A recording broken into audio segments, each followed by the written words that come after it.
Hola y bienvenido a otro episodio del podcast de charlas técnicas de AWS. En este episodio vamos a estar hablando de redes en AWS. Este episodio es ideal para gente que está arrancando con AWS y quiere entender los conocimientos básicos de redes, tanto como expertos en redes que quieren empezar a trabajar en AWS y les gustaría migrar su trabajo. También si ya trabajaste con redes de AWS, un montón de historias te van a parecer súper curiosas y vas a ver que te van a interesar un montón el episodio. Así que empecemos con el podcast.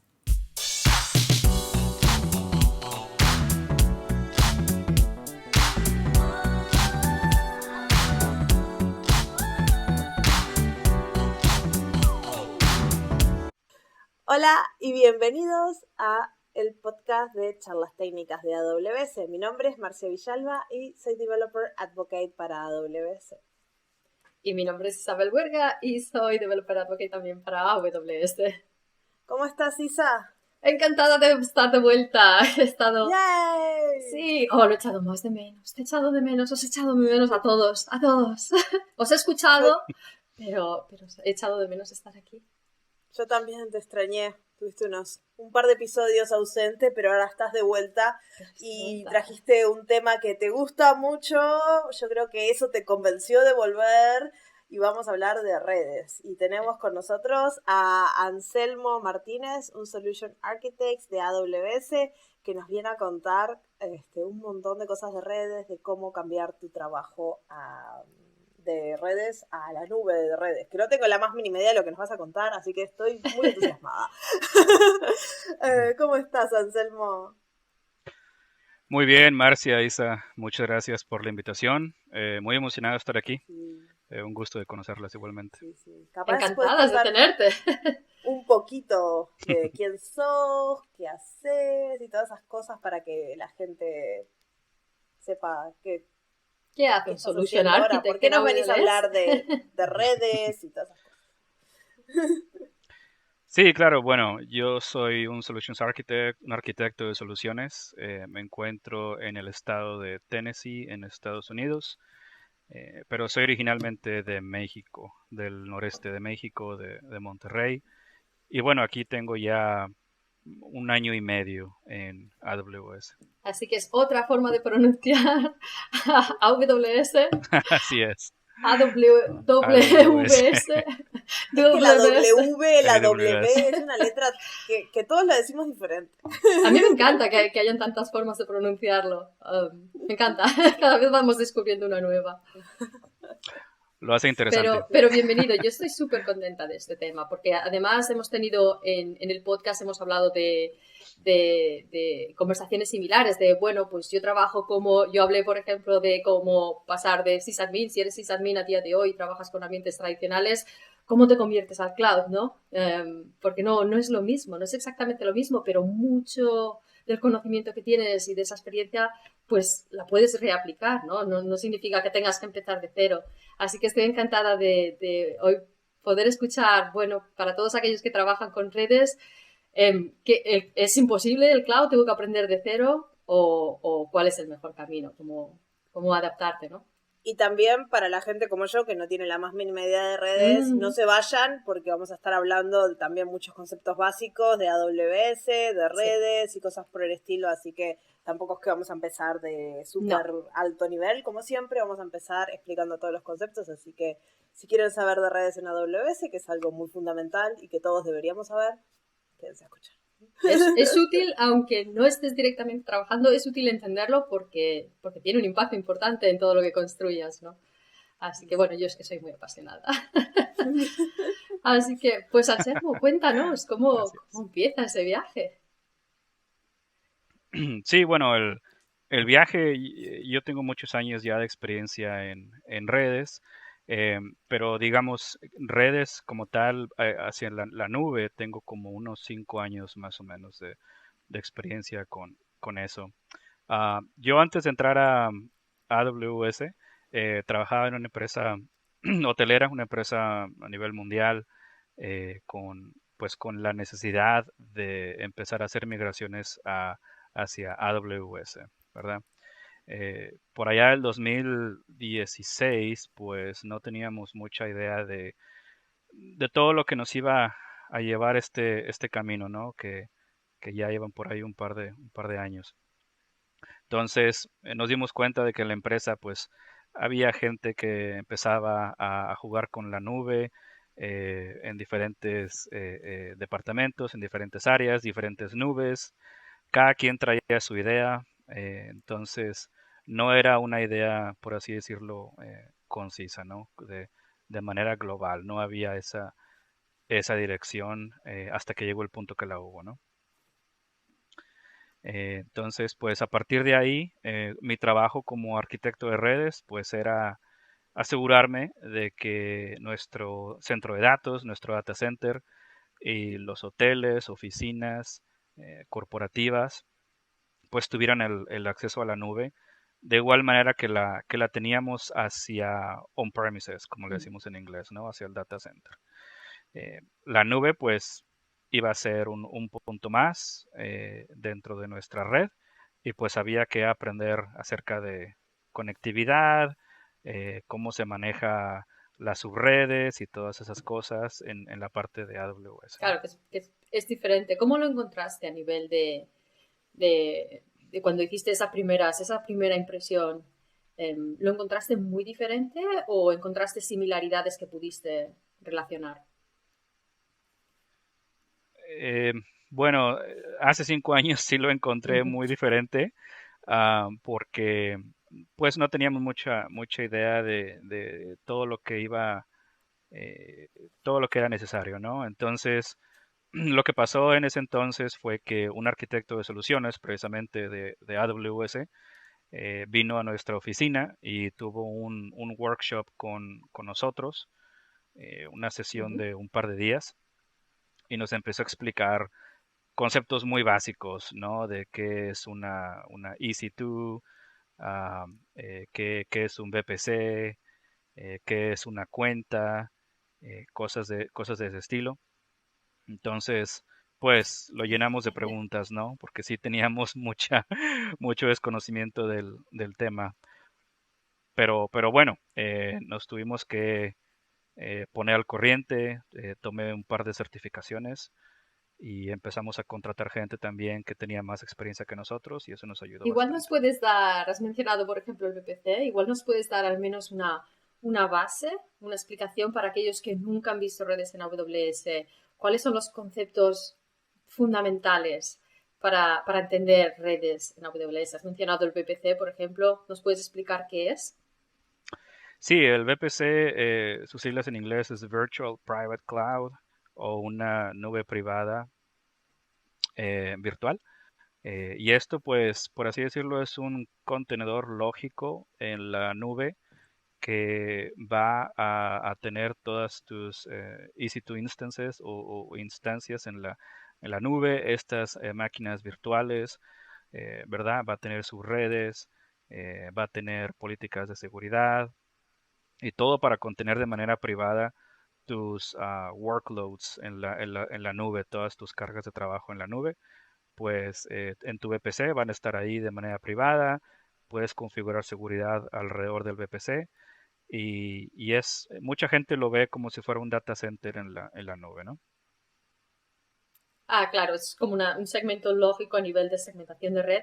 Sería un segmento lógico que luego es interesante esta metáfora de sería el centro de datos eh, lógico dentro del cual, porque efectivamente luego puedes crear toda la parte de subredes dentro del VPC, ¿no? Para hacer toda la división ya más Así específica. es, así es. Y bueno, retomando la historia que les contaba, ah, cuando contratamos gente para que nos apoyara con todo esto de la creación del VPC, la creación de las redes en la nube, eh, una de estas personas pues nos empezó a explicar, oye, ¿sabes qué? En el VPC, pues el VPC está compuesto de availability zones, ¿no? O eh, a- zonas de data Disponibilidad. centers, Disponibilidad. ¿no? Disponibilidad. Entonces, cada zona de disponibilidad pues es un clúster varios data centers, ¿no? Ujú. Entonces, pues Entonces, nosotros, para recapitular, porque esta es la pregunta naive de Marcia. Entonces, tenemos nuestra VPC que está distribuida en varias zonas de disponibilidad, o sea, como dentro de la región. Vamos a definir una sí. VPC en la región Ujú. y ahí le vamos a decir en qué zonas de disponibilidad están o va a estar en todas. Sí, el VPC es regional, entonces puede tener la mayoría de las regiones que tenemos en AWS, que es la última vez que chequé son 25. Cada región configuras ahí tu VPC y cada VPC está compuesto por un clúster de varios clústeres de data centers, ¿no? Y cada clúster se le denomina zona de disponibilidad. Entonces, ahí es donde vas a configurar tus redes en cada zona de disponibilidad. Y para tener redundancia, pues configuras más subredes en otra zona de disponibilidad y así nos vamos, ¿no? Una, dos, tres, cuatro, las que sean disponibles. Que esto igual trasladado a términos con los que igual los que han trabajado con redes o incluso desarrolladores, cuando tienes la IP, normalmente tienes la IP específica de tus recursos y tienes la IP de la red, ¿no? Que es la IP con ceros y la máscara. Así En el es. VPC normalmente asignarías el segmento grande, contenedor, dentro del cual luego tienes las subredes con una máscara más pequeña dentro de ese contenedor que es el VPC y Ujú. cada subred es específica a una availability zone o zona de disponibilidad y que puedes tener más de una subred en cada availability zone porque Ok. luego ya, como Anselmo explicará, esto estamos empezando desde lo básico, pero potencialmente luego tienes redes públicas, subredes públicas, privadas, puedes tener Sí, múltiples VPCs también, pero yo creo que lo importante es eso, el VPC es como este contenedor grande dentro del cual tienes todas estas subredes y que pertenecen a la subred que es la que tienes asignadas al VPC y que puedes tener más de una en realidad, pero las subredes tienen que estar dentro de este contenedor que es el VPC. La subred vive en la zona de disponibilidad, la availability zone, el VPC es el contenedor regional. ¿Sí? ¿Me lo he explicado bien, Anselmo? así es. Sí, Sí, sí, sí, lo Perfecto. excelente. entendí. Sí, bueno, hablando un poquito de las IPs, sí, como dices bien, Isa, una de nuestras decisiones iniciales fue qué tan grande queremos hacer esa subred principal Mm. para cada VPC. La queremos hacer lo más grande que se puede es eh, diagonal 16, ¿no? Y ahorita nos meteremos ¿Qué es la qué diagonal? significa una diagonal 16. Ah, en el caso de nosotros, pues empezamos con una red 10.100, por así decirlo, ¿no? Entonces el VPC lo pusimos como 10.100.0.0 diagonal 16. Ujú. Entonces, eso significa que 10.100, cualquier IP dentro del VPC va a ser 10.100 y los últimos dos octetos van a cambiar, ¿no? Entonces puede ser 10.100.1.0, 10.100.2.0 y así, ¿no? Eh, entonces, la red principal era una red diagonal 16 y de ahí empezamos. La siguiente decisión fue cómo es que vamos a empezar a sacar redes más pequeñas, ¿no? Y una pregunta, ¿y Entonces, por qué eligen diagonal 16 y no eligen lo más grande posible? No sé, ¿hay alguna bueno, limitancia O más pequeño, o o más sí, 24, que es muy pequeña? común, Sí. o no, es buena pregunta. En AWS lo más grande que se puede es diagonal Ok. 16 y lo más pequeño es un diagonal 28. 28. Entonces, para cada red, AWS toma 5 IPs por cada subred para cuestiones de ruteo. Entonces, quítale 5 IPs de tu subred y es las IPs que tienes disponibles, ¿no? Igual vamos a dar un paso atrás para aquellos que no han hecho redes. Diagonal, que por cierto en España lo llamamos máscara. Sí. Eh, Cuando hablamos ¿Ok? 16, 24, me da cuenta que te referías a los octetos, pero estaba pensando igual, no todo el mundo lo ha hecho. La IP Sí, son 4 números, es número, punto, número, punto, número, 4 números. sí, Y cada uno de estos números se llama octetos porque se hace la traducción a binario. Y en binario son sí. 8 dígitos, que luego, si lo conviertes, unos y ceros, que luego lo conviertes a decimal y por eso tienes esos números. Y la máscara a lo que se refiere es cuántos de estos identifican a la red y cuántos de estos identifican al recurso. Si dices 16, significa 16 dígitos en binario, o sea, los dos primeros octetos, o sea, los dos primeros números, se refieren a la máscara y todos los demás los puedes utilizar para asignar a recursos. Con lo cual, pues si usas solo 2 octetos, te quedan un montón de combinaciones para asignar a recursos. Si utilizas 3 octetos, solo te quedan las combinaciones que puedas hacer con el último para asignar a recursos. Así que se trata de un ejercicio de cuántos recursos tengo y lo que decías tú, Anselmo, de intentar anticipar cuántos voy a necesitar o cuántas Sí, redes voy a necesitar, porque si lo haces muy grande ya no puedes asignar la 10-100, por ejemplo, ya no puedes crear otro VPC, porque ya si lo has Ok. hecho 16 ya lo tienes ahí. Así que Eh, es un juego entre es la un cantidad de juego, VPCs que vas a tener, la cantidad de recursos que vas a tener dentro de las redes y es empezar a encontrar intentar el sí. balance para la máscara.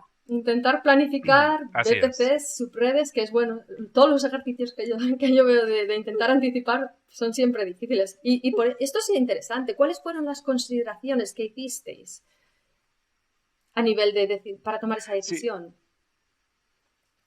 sí, bueno, consideramos cuántas zonas de disponibilidad íbamos a tener en la región para la cual estábamos trabajando, ¿no? En Claro. este caso era North Virginia o US East One en el noreste de Estados Unidos. Eh, fue la región con la cual empezamos. Sabíamos que después íbamos a estar en la costa oeste de Estados Unidos y probablemente en un futuro en Europa, en Asia. Entonces, sabíamos que podíamos llegar hasta allá, entonces era una decisión muy, muy importante, Ujú, ¿no? Entonces, como te decía, nos basamos en cuántas zonas de disponibilidad ujú, tenemos y esa diagonal 16 la terminamos dividiendo en diagonal o máscara de subred a 18. Entonces ya teníamos cuatro diagonales 18, por así ujú. decirlo. Si nos podemos ir al detalle de cómo sacar ese 18 o el 4, pero eran 4 diagonal 18, ¿verdad? Entonces, una para cada zona de disponibilidad. Y después de ahí, cómo iban a estar los tiers, el web tier, el database Ujú. tier, application tier, esas cosas, ¿no? Entonces, cuáles sus redes iban a funcionar para cuál tier, ¿no? Esa fue otra de las decisiones que tuvimos que tomar. Claro, porque segmentaste los diferentes tier en diferentes subredes. Así Ujú. es, sí. Dijimos de esta subred a esta subred, van a ser para este tier, de esta subred Y a una esta subred para pregunta, este ¿y otro eso ya tier. lo tenían en el centro de datos mapeado de forma similar y fue como lift and shift en una forma de crear una red parecida o la reinventaron? Esa es muy buena pregunta. No, no es, hasta cierto punto sí, pero no, no completamente, porque el centro de datos depende, ¿no? Si una empresa crece en un solo centro de datos, pues es solamente un solo centro de datos y de ahí va creciendo, ¿no?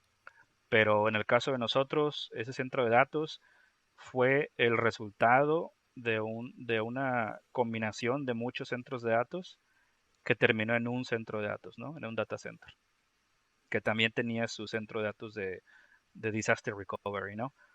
Pero entonces esa combinación de múltiples data centers a un data center y después de ahí a la nube, un mapeo exacto, lift and shift, como dices, es muy difícil, Ok. ¿no? Que además es igual Ujú. también tengo curiosidad porque cuando gestionas una red en el mundo on-premises, como dices tú que estabais gestionando, tienes toda la parte de gestión de la red a bajo nivel, de la parte de routing con VLANs y segmentación a más bajo Ujú. nivel, que en AWS en realidad mm, yo creo que es más alto nivel, en el sentido, tú defines las redes, pero a nivel de intercomunicaciones habilitas, deshabilitas, pero no te tienes que preocupar de toda esa parte de routing de bajo nivel, ¿no?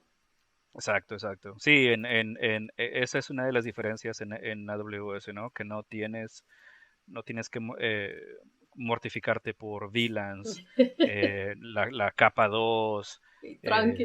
el cable que se desconectó, la Crimpar fibra. cables. Oh, madre mía. No. No tienes que mortificarte Liberación. por ese low level detail, ¿no? Ese detalle a nivel muy pequeño, ¿no? Simplemente te concentras en asignar tus subredes, tus IPs, eh, y a final de cuentas, al paso de los años, nos congratulamos los unos a los otros porque hicimos una buena selección de IPs, una buena selección de máscaras de red, eh, no tuvimos problema con que se nos hayan acabado las IPs o cosas así, ¿verdad? Entonces, la planeación de IPs es muy importante. Así que consejo número 1, Sí, planear y diseñar correctamente antes de empezar a poner cosas así sí, es en el default importante tomar, VPC, ¿no? así es buen punto. Es importante tomar un tiempo, así te tardes lo que te tardes, pero es muy importante darse ese tiempo a uno mismo de hacer la planeación a futuro, porque si no las cosas empiezan pues a no funcionar, ¿verdad? Mencionaste un punto importante, Isa, cuando creas una cuenta en AWS, tienes un default VPC, ¿no? Ujú. Entonces, te da un default VPC, te da una subred para cada zona de disponibilidad, eh, y bueno, regularmente es 172.31.00/16, me Blasfemia. parece, ¿no? Es el default, ¿no? El default. Ujú. Pero bueno, se recomienda no usar el default VPC. Se recomienda crear tu propio VPC y crear tus propias subredes para evitar tener duplicidad de IPs, ¿no? Eso es Ujú. demasiado importante, que te asegures que no haya duplicidad de IP addresses, tanto en la nube, tanto adentro de la nube como de la nube hacia tu centro de datos o tu on-premises, ¿no?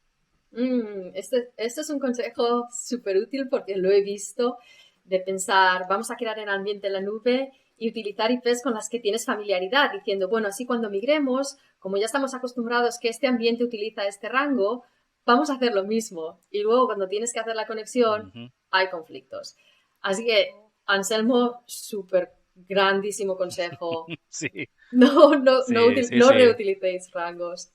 Sí, bueno, a veces uno obvia algunas cosas, ¿no? Por decir, Claro en que mi pasa. data center, como en mi data center yo tenía una 10 o tengo una 10.100, pues en la ¿Os nube voy a gusta? configurar 10.100 también. Me gusta, estoy acostumbrado a ella.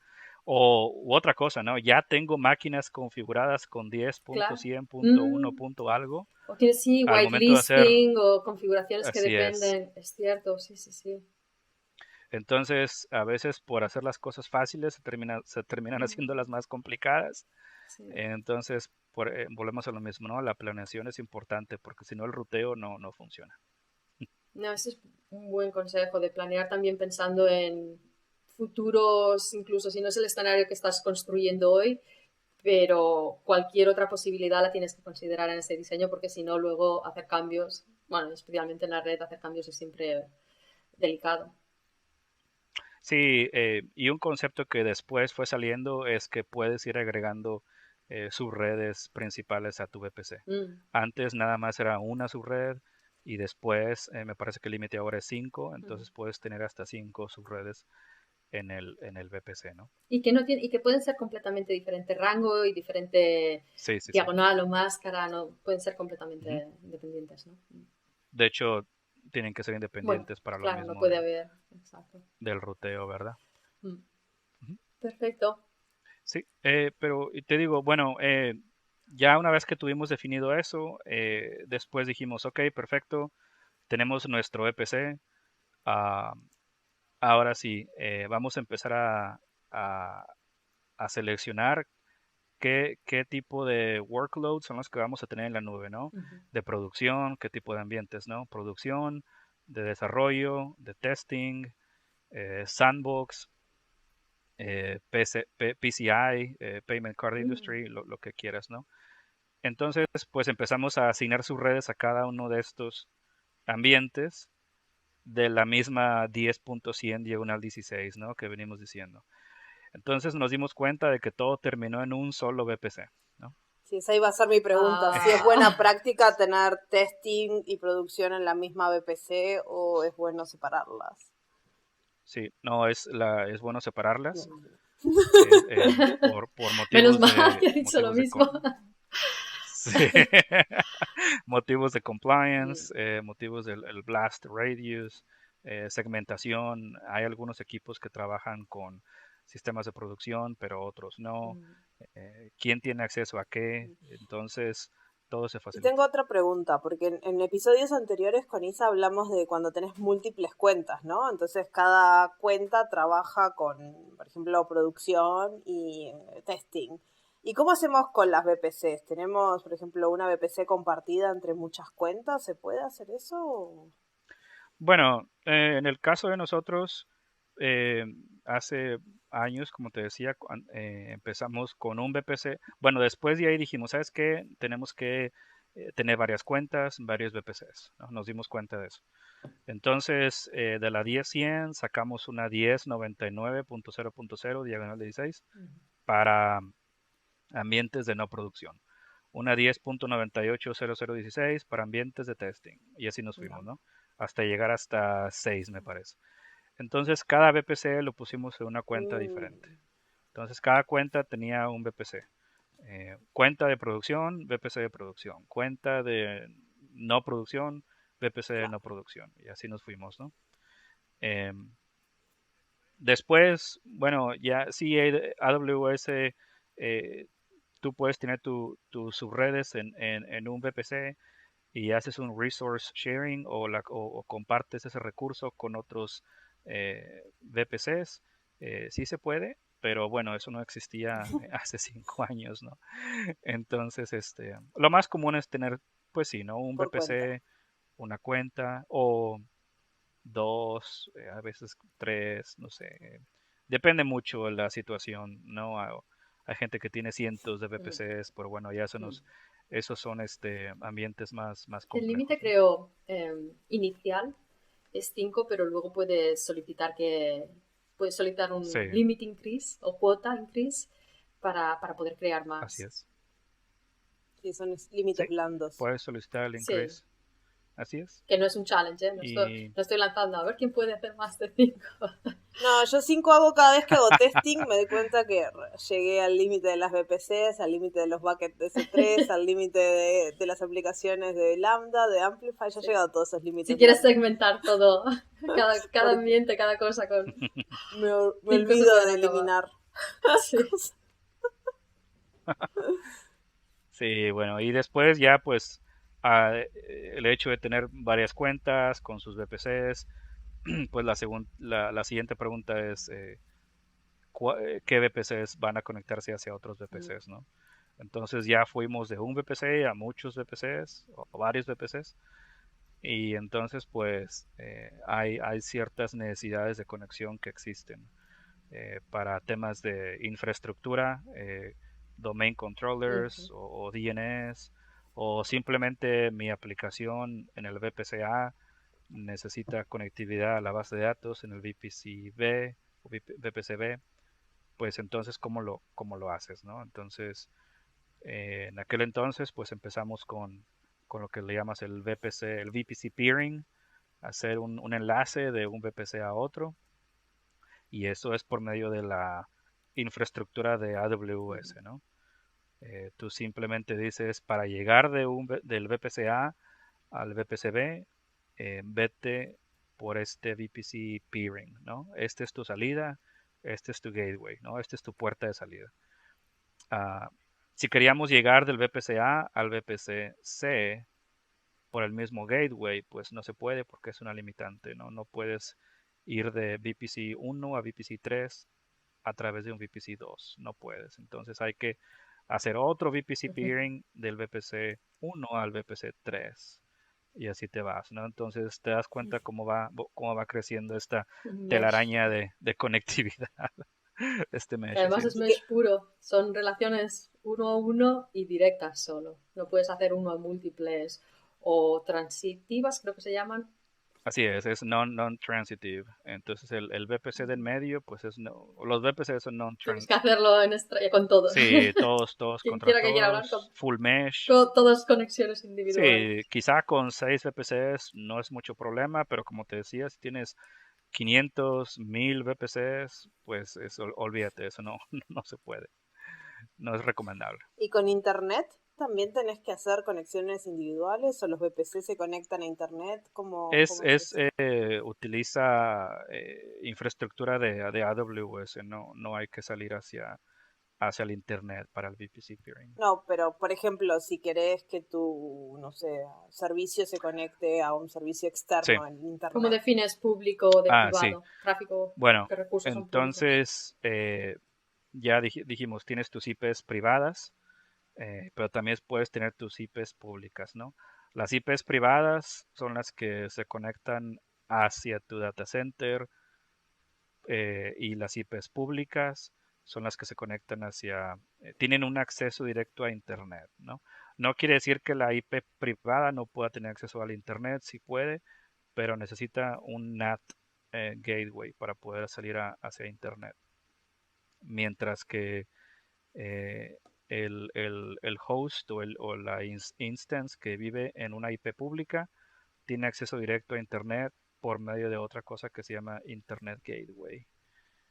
Entonces, ahí son otros conceptos que hay que Sí, elaborar. capaz podemos hablar un poquito de qué es un NAT y qué es un Internet Iba a decir Gateway, cuál es la que diferencia. suenan parecidísimos. Sí, sí, bueno, sí, bueno, para conectarse al Internet, como decías, necesitamos un Internet Gateway, ¿no? Entonces, este Internet Gateway eh, es, um, es manejado por AWS, y lo conectas a tu VPC, ¿no? Entonces, todas las EC2 instances, por así decirlo, que tengan una IP pública, eh, que tengan una IP, pueden salir hacia Internet por medio de ese Internet Gateway, ¿verdad? Eh, Esa IP se denomina pública porque en su tabla de ruteo, para llegar a Internet, su salida es el Internet Gateway. Entonces, es por eso que se le denomina IP pública. Bueno, porque también el rango es diferente. El rango sí, bueno, entonces la subred. Es un rango público versus rango privado. Bueno, en este caso, tú puedes tener una 10.100.5.0 y esa IP, si tú dices mi gateway es el Internet Gateway, va a salir hacia Internet. Sí, exacto, pero el NAT Gateway lo que hace es la traducción de la IP privada, que es la 10.100, a una IP Sí. pública, que sería 86, lo que sea, que sería una IP en un rango público. El NAT Gateway, entiendo lo que Sí. dices, el recurso se convierte en público porque es accesible desde Internet, pero el NAT Gateway lo que hace es convierte la IP pública y la IP privada para que pueda comunicarse este recurso con el mundo de Internet exterior. Sí, bueno, viniendo de una IP privada, lo que se hace es se conecta primeramente el gateway, es el NAT gateway, y este NAT gateway vive en una subred pública, ¿verdad? Entonces se encarga de hacer la traducción de una IP privada a una IP pública, y luego el NAT gateway va al Internet gateway y después al Internet, ¿no? Exacto. Que O igual sea, vale el la Internet pena. Gateway es la puerta de salida al Internet de la Así VPC. es, Es como Y el así router es, de tu NAT, casa. exacto. así Eh, es, así es. todo pasa por ahí. Y Es el después que el NAT necesitas para conectar con el mundo exterior. es de la subred, la puerta de salida. O es relativo a las instancias. No, Igual vale la entonces, pena hablar de las routing tables sí, que asignas bueno, a las subredes. Igual para explicar un perfecto. poco cómo hacemos que el tráfico vaya hacia dónde y qué define, ok, no, tú no puedes hablar con el mundo exterior, tú sí, pero solo a través de... Porque también puedes tener recursos conectados directamente al Internet Gateway. Sí, Para los que estén entonces, preparando su certificación de Solution Architect, Hoy espero es que el estén día. sacando notas porque esto está ahí. sí, de Es que el hecho, mundo de redes te la... para la gente que bueno, nos puede ver por video, si no aquí digo el nombre. Yo estudié este libro también, se llama AWS Certified Advanced Networking, Mm, que lo sacó AWS hace un par de años atrás. ujú, Eh, Se considera, pues ya tiene algunos años, pero los conceptos, muchos de ellos siguen fijos, ¿no? mm. Eh, bueno, retomando el punto de las tablas de ruteo, cada VPC tiene un router o un router, no sé cómo le digan, que es el router del VPC, ¿no?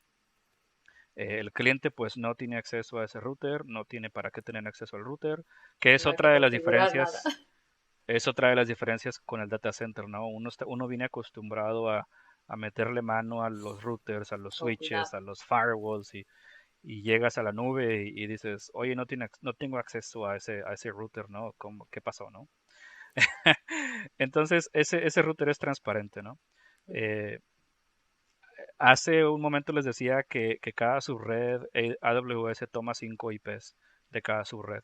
Entonces, una de esas IPs es para conectarse a ese router del VPC, ¿no? Eh, y poder comunicarse con otras subredes dentro del VPC.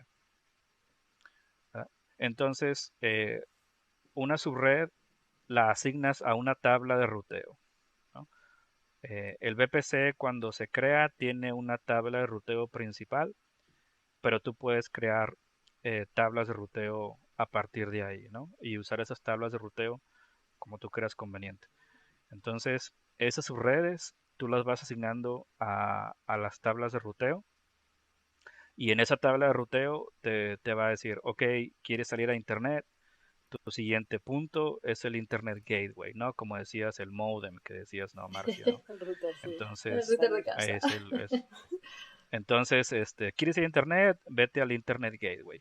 Así de simple. ¿Quieres ir a una IP dentro del mismo VPC? El destino es local. Entonces, puedes irte directamente hacia esa IP, ¿no? Entonces, ahí ya tienes dos destinos. Uno es el Internet Gateway y otro es local. Ah, entonces, esa tabla de ruteo, por decir, es una tabla de ruteo que la vas a configurar eh, del lado público para que tus EC2 instances que viven en una IP pública tengan acceso a Internet, ¿no? Esa es una cosa. Una IP privada, igual, tiene su tabla de ruteo y la tabla de ruteo va a decir, ¿quieres ir a Internet?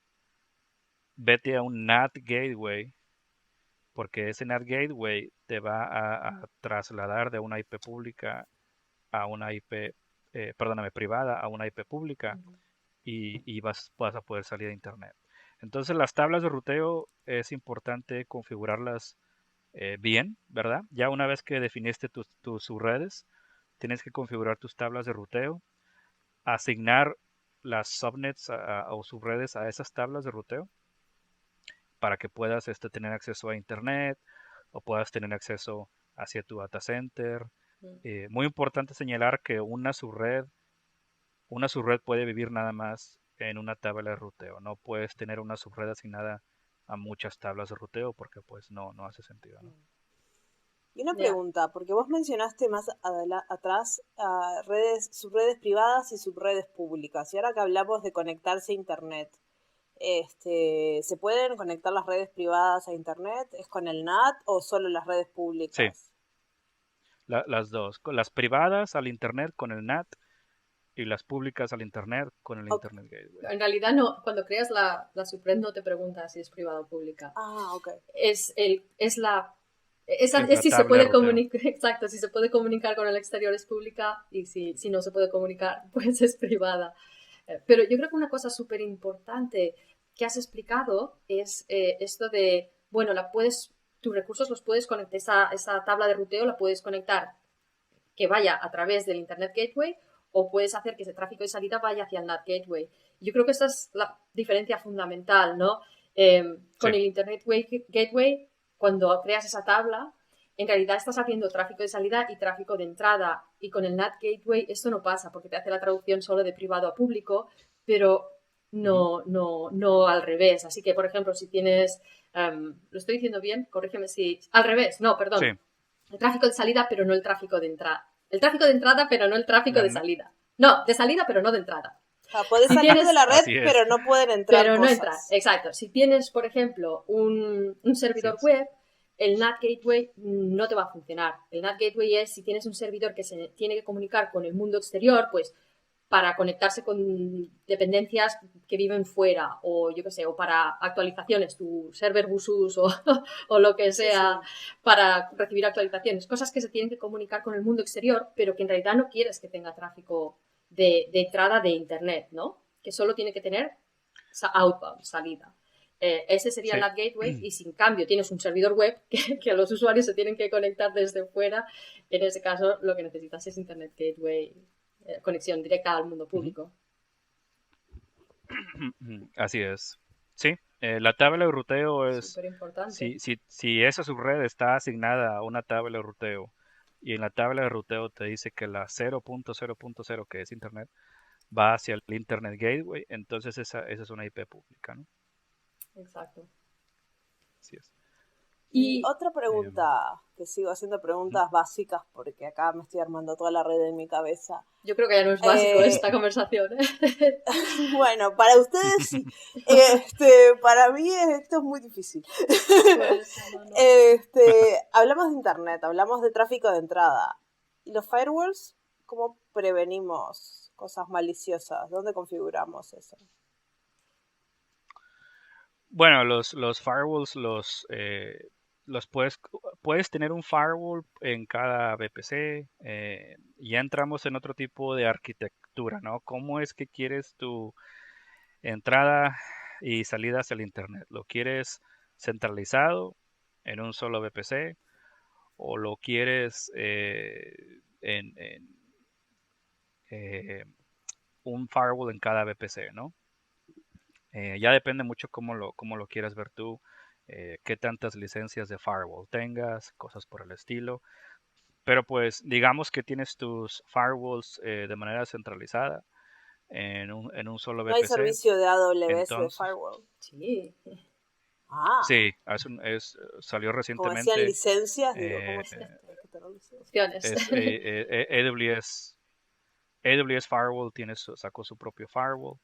Y igual trabajamos con otros tipos de vendors, ¿no? Checkpoint, Palo Alto, Sí, Cisco, tienes el servicio WAF, por ejemplo, pero bueno. Web Sí, Application pero eso es de Firewall. application más a nivel de aplicación, ¿no? Yo creo que aquí habría que matizar, porque los firewalls, hay firewalls de diferentes tipos. Hay firewalls que se dedican, bueno, aparte de los niveles de tráfico, hay firewalls que se dedican a layer capa 2, capa 3, capa 7, depende aquí de qué es lo que queremos hacer, qué tipo de tráfico queremos filtrar, porque incluso podríamos decir que de alguna manera la creación de security groups y de ACLs es una forma también de controlar y filtrar el tráfico que puedes utilizar. ¿Qué Sí. es eso? Buena pregunta. Lo explicamos. Bueno, sí, bueno, igual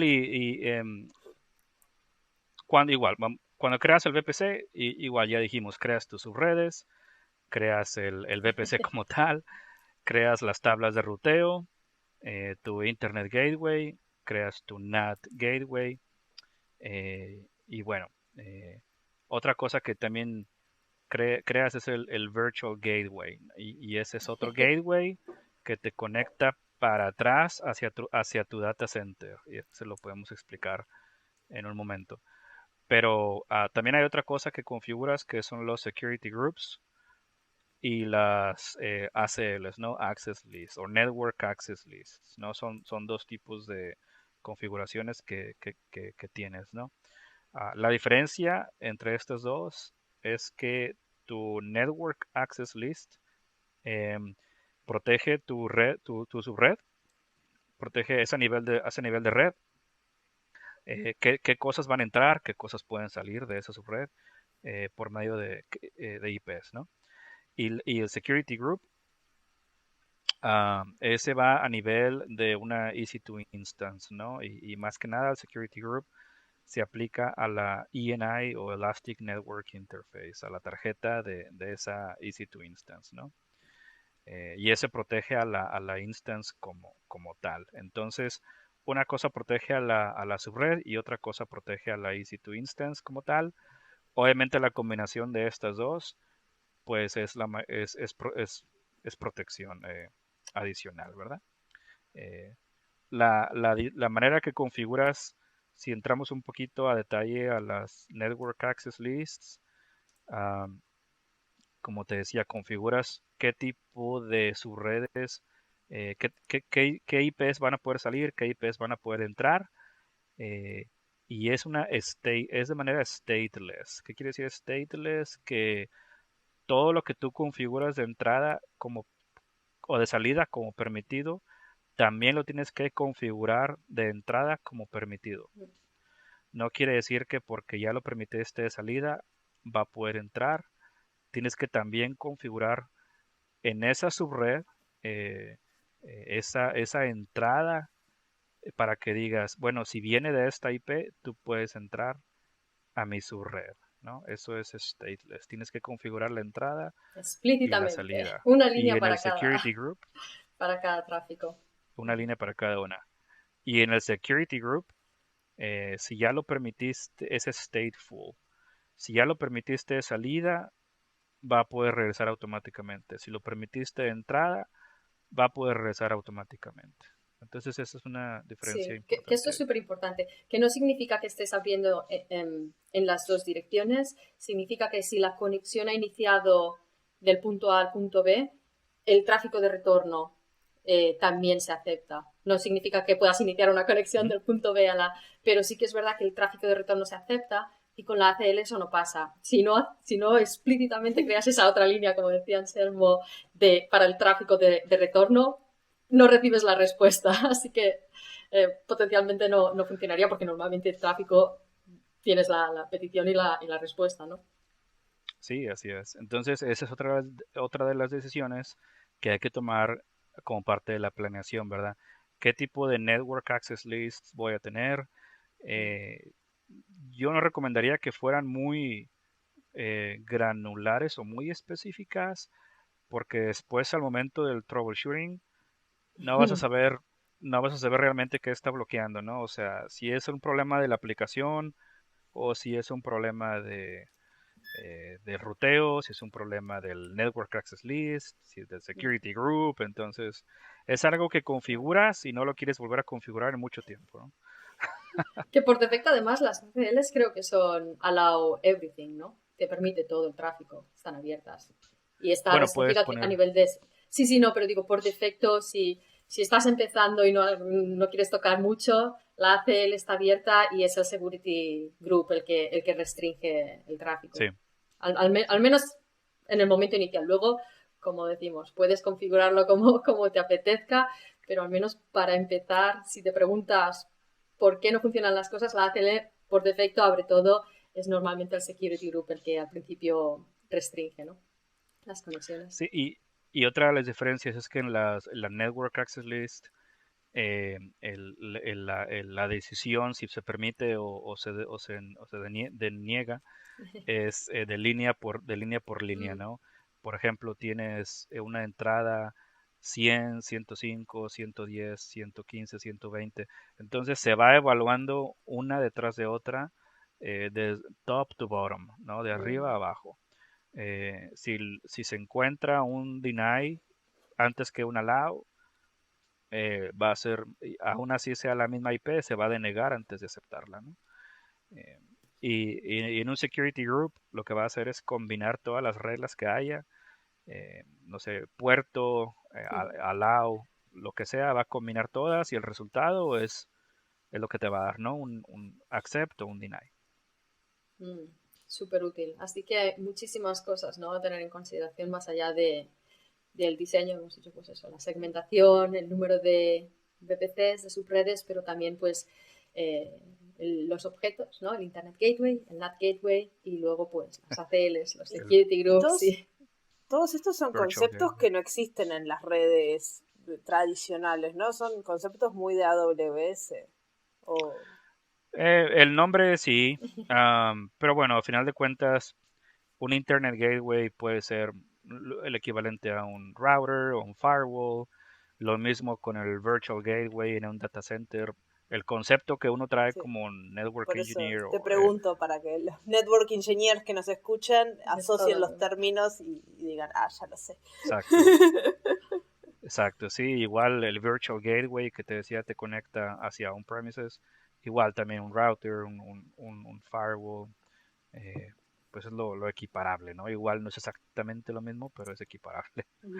Que esto es interesante. Has hablado también que puedes conectar el cloud al on-premises, ¿no? Que pues estas dos redes que en teoría son tan diferentes, pero las puedes conectar y hacer que pues todo se comunique.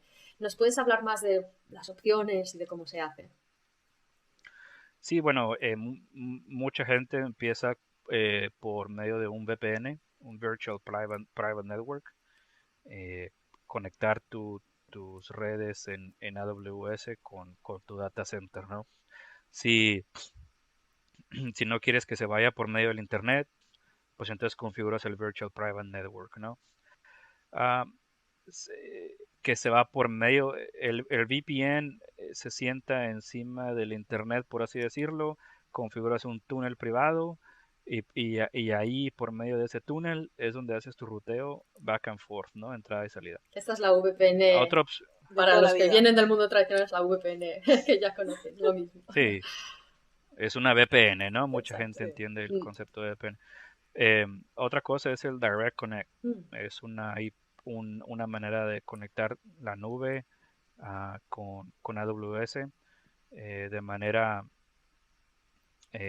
privada hasta cierto punto, porque también puedes configurar un VPN por ahí. Igual sería meternos a detalle, pero a grandes rasgos, el Direct Connect lo puedes ver como que es como una conexión privada y el VPN como una conexión pública, por así decirlo, ¿no? ¿Y nos puedes decir un poco cuándo elegirías una VPN o cuándo elegirías un Direct Connect?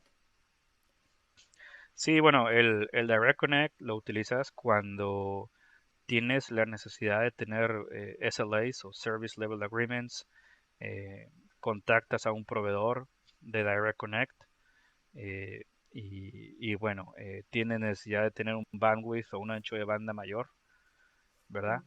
Que lo que un VPN te podría dar. Entonces, si necesitas conectividad todo el tiempo, entonces un Direct Connect es lo que te va a ayudar, porque el VPN, pues, si hay tráfico interesante, y estoy haciendo quotes, ¿no? Si hay un tráfico interesante, el VPN pues se va a levantar y si no, pues no se levanta, ¿no? No, ese VPN pues no está. Entonces, digamos, esas son de las razones principales por las cuales pues te puedes decidir por uno o por otro, ¿no? Claro, porque al final la VPN estás utilizando las líneas compartidas de Internet. Estás cifrando el tráfico con tu túnel privado, pero estás utilizando las líneas que utilizamos todos. Así que se pueden ver afectadas por ruido, Ujú. jittering, por todo Así lo que hay en es, el mundo de Internet. así es. Y el Direct Connect es tú una línea dedicada, con lo cual pues tienes lo que dices tú, ¿no? Si tienes esa necesidad. Y eh, por lo mismo el Direct Connect pues va a ser más caro que claro, una pero bueno, VPN. te da un servicio diferente. Exacto, tiene un costo mayor. Entonces, es otro tipo de conectividad, ¿no? Que nosotros, regresando al ejemplo que les contaba, nunca Mm, tuvimos VPNs. Desde un inicio dijimos, ¿sabes qué? Queremos que sea Direct Connect porque también teníamos una nube de MPLS o MPLS, ¿no? Que es sí, otro, ¿qué eso es es eso? otro término. Eso de MPLS es otra nube que, por ejemplo, lo tienes con un carrier, AT&T, Verizon, así que you name it. ah, y entonces esa nube conecta a pues lo que, restaurantes, hoteles, clínicas, eh, plantas de manufactura hacia tu data center, ¿no? Todo se conecta a esa nube de MPLS y de ahí a tu data center, ¿no? Entonces la conectividad de Direct Connect es otro punto más en esa nube de MPLS. O bien tu Direct Connect puede ir directamente desde tu data center hacia la nube. O de la nube al MPLS y luego del MPLS al data center. Espero me haya explicado con eso. Al menos para mí. Sí, entonces. Sí, no, yo entendí. No me preguntes qué es un MPLS de vuelta. Es una nube de cosas. Luego te hacemos examen, Marcia. Después del episodio. Sí, Pero, entonces exacto. te da mucho más flexibilidad. El Direct Connect te da mucho más flexibilidad en términos de anchos de banda, en términos de, pues, de conectividad, de ruteo, de tener un agreement con tu proveedor y tener a alguien a quien reclamarle, ¿no? Oye, mi Direct Connect se cayó o algo, ¿no? Lo puedes monitorear también. Y bueno, teniendo 6 VPCs no es mucho problema, pero ya tener docenas o hundreds o cientos de VPCs, eh, el Direct Connect te va a dar también mucha flexibilidad para conectarte a todos esos VPCs. Claro. Muy bien. Y yo creo que esto son muchísimas cosas. Muchísimas cosas. ¿Cómo hiciste para... ¿Nos puedes dar algún consejo de cómo hiciste tú para convertirte pues de ese mundo on-premise a... ¿Hay algunos consejos que puedas dar a aquellos que digan, quiero aprender más de redes en la nube, me interesa investigar más de todo esto de lo que hemos hablado hoy? ¿Cuál sería tu Sí, consejo para aprender? bueno, mi consejo, a veces uno como arquitecto de redes o network engineer solamente está viendo uno la parte que a uno le toca, ¿no? Si la red está levantada, no hay problema, lo que sigue, ¿no? Pero si uno quiere ir más allá, entonces es importante eh, platicar con otros equipos, aprender de otras tecnologías, saber por qué tengo que configurar la red de una manera u otra, qué es lo que va a utilizar mi red, si es un tráfico de base de datos, un tráfico de servidor a servidor, qué es lo que va a utilizar mi red, ¿no? Entonces, tener esa curiosidad siempre es importante. Y bueno, a partir de ahí, pues, certificaciones sirven mucho. Yo, cuando me di cuenta que me faltaban conceptos, pues, empecé a sacar certificaciones. Hay una de redes de Hay una Sí, de AWS. redes. iba a decir, este libro que has aconsejado ayuda con la certificación, ¿no? De Ujú. especialización de redes, de networking. Sí, sí, sí, sí te ayuda porque te explica a detalle todo lo que mencionamos hace un momento. Eh, Hay otros conceptos que Transit Gateway, cosas así que no mencionamos hasta ahora, pero el libro me parece que no lo tiene porque todavía no existía el Transit Gateway, pero me parece que todavía no está en el examen. Pero bueno, ya son detalles, pero certificaciones, libros, cursos por internet, la documentación de AWS en línea sirve mucho. Videos de re:Invent o AWS Summits es muy importante también. Mm. Sí, sí. Y yo creo que con eso ya les dimos un montón de información a todo el mundo. Ahora ya pueden ir a sus exámenes de Solution Architect, que sé que hay muchos que están preparando su certificación, y responder todas las preguntas de redes, porque todo lo que habló Anselmo hoy básicamente les ayuda a responder esas preguntas. Pero bueno, si les interesa saber más de redes, nos los dejan en los comentarios, nos mandan correo, que siempre podemos reinvitar a Anselmo y hacer un networking Hablamos avanzado más profundidad, consejos en más el cual Así Marcia se cae de espalda acá. Luego te ponemos a hacer la certificación, yo te digo, hacemos un par de episodios Así más. Yo te ayudo. Challenge. Pero sí, nos dicen y encantados de hacer más episodios de estos, porque como siempre queremos hacer contenido que a ustedes les guste. Y ahora que has dicho del challenge, me recuerdas que acabamos de abrir, hace unas semanas, el Certification AWS Get Certified Challenge, esta vez con el examen de Solution Architect Associate. Así que hay recursos live y directos y on demand gratis y Otra más cosa, importante. En julio abren las certificaciones en español. Wow. Además con el challenge damos un 50% para aquellos que hagan así que Lo oportunidad, tienen todo. vamos, más fácil yo creo que no se lo podemos poner en español, Sí, con 50% de descuento, con recursos para aprender y bueno, con el Y- podcast también, y los aquí os damos podcasts- información. Yo creo que Sí. lo que hemos venido hablando a lo largo de este podcast es como un recurso bastante importante para la certificación cubierto porque Hemos cubierto bastante, yo creo, así que, pero bueno, Exacto. si hay algo más de lo que queráis que os ayudemos, que hablemos, dejar un comentario o escribir un correo. Exacto.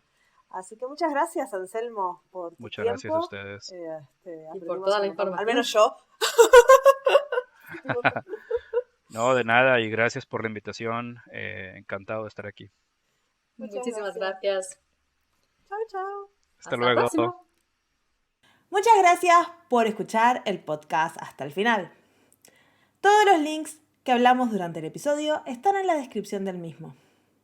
Cualquier pregunta nos las pueden dejar en el correo electrónico y nos vemos en otro episodio del podcast de Charlas Técnicas de AWS. ¡Chao, chao!